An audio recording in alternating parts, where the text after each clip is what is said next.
father was a farmer, my mother was a housekeeper, and we farmed grapes, prunes, and walnuts, and also some cereal grains.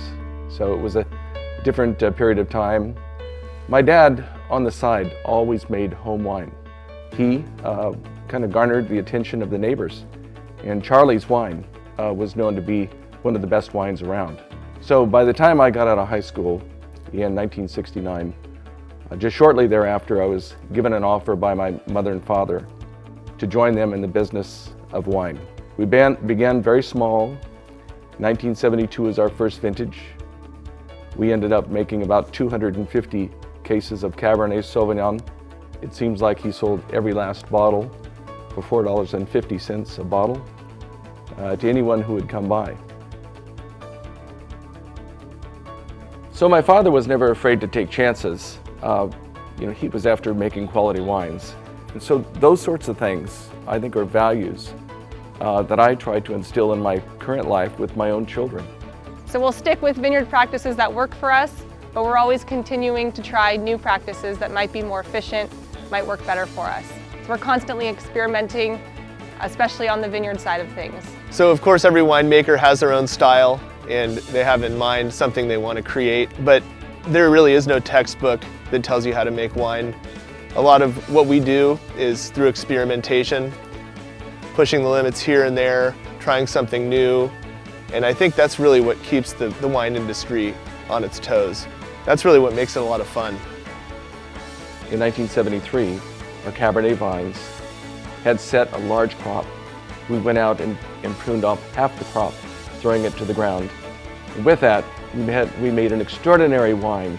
The 1973 Caymas was maybe the hallmark vintage for our first 10 years. Regulating our crop to produce higher qualities, we saw that in the 1973 vintage. So we repeated that time and time.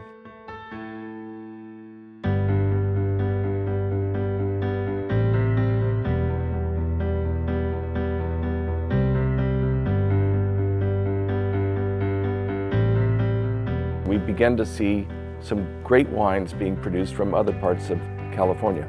The truth is we couldn't grow great Chardonnay in Napa Valley, so we drove 3 hours south to Monterey County, which is closer to the Pacific Ocean, to grow Chardonnay. On a day when it's 92 degrees in Rutherford, it's 78 degrees in the vineyards in Monterey County. Quite different, quite cool. And what that means is early ripening varieties such as Chardonnay and Pinot Noir excel in those cool regions. What makes the state so special is that within a 4-hour drive, you could have world-class Cabernet, neighboring world-class Chardonnay and Pinot. So I think that Chardonnays from Monterey County are amongst the best produced in the state of California. More recently, we've been down in Argentina, in the region of Mendoza, and in the Barossa Valley of Australia, where we've actually grown and picked grapes and frozen them in the field, shipped them to California, and fermented them here. This is just one of the examples of the fun that we get to have in the wine industry, and we're never just set with what we have. We always are looking for the next fun project.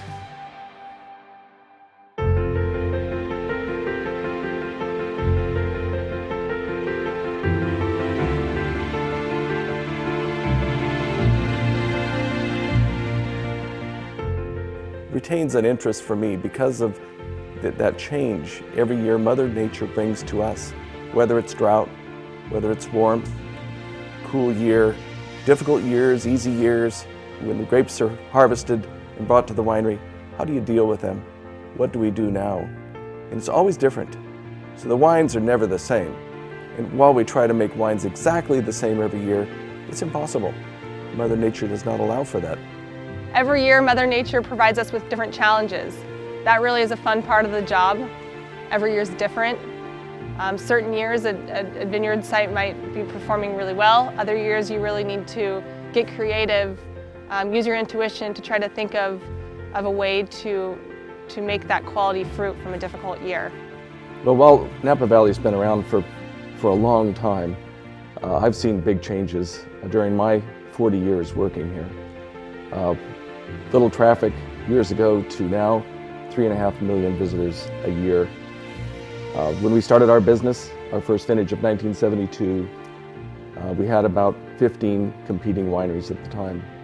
First thing you know, we were off to a competitive role in producing wines within Napa Valley, trying to keep up with the rest, or in some cases, staying ahead of the rest. So that was a lot of fun for my dad and I. We both enjoyed that very much. The competitive nature, we loved it. And we worked together for 30 years with that same attitude. I'm very lucky and fortunate to have my kids follow me in the business.